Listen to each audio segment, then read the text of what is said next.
संसार के भोग्य पदार्थों से एक ना एक दिन तुम्हें ऊबना ही होगा। एक समय ऐसा आएगा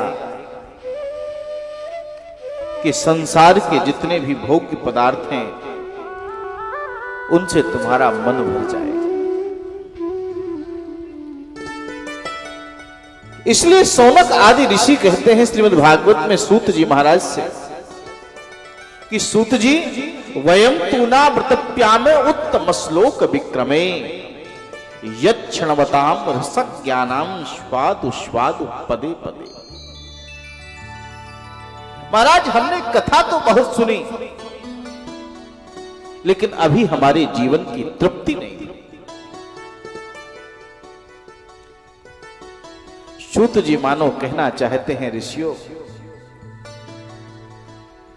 कि ज्यों ज्यों मैं तुम्हें भगवान की इस कथा को पिलाऊंगा त्यों त्यों तुम्हारी प्यास और बढ़ती जाएगी। तृप्ति संभव नहीं है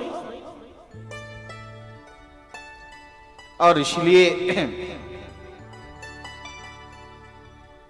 श्रीमद् भागवत एक नशा।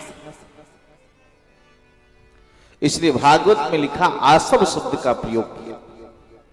सुखदेव जी कहते हैं परीक्षित ये आसव आपने आयुर्वेद में देखा होगा। आसव जिस दवा के पीछे लग जाता है जैसे द्राक्षासव चंदनासव, तो जहां आसव लिखा होगा इसका तात्पर्य कि इस दवा में नशा है।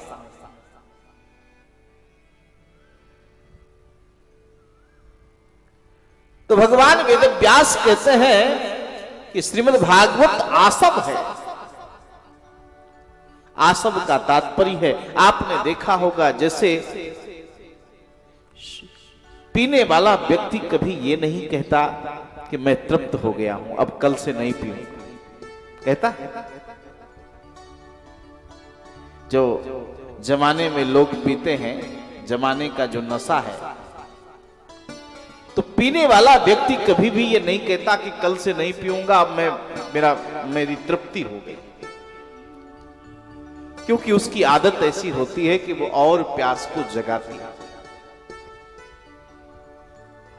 और इसीलिए श्रीमद् भागवत महापुराण में सूत जी कहते हैं, सुखदेव जी कहते हैं, व्यास जी लिखते हैं, सूत जी सौनक आदि ऋषियों को कहते हैं कि तुम्हारी तृप्ति नहीं होगी, ये तो प्यास को बढ़ाने वाली कथा है।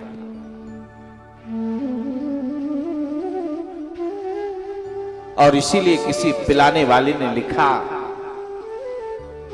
कि तुझे मैं देने से पहले बता दूं,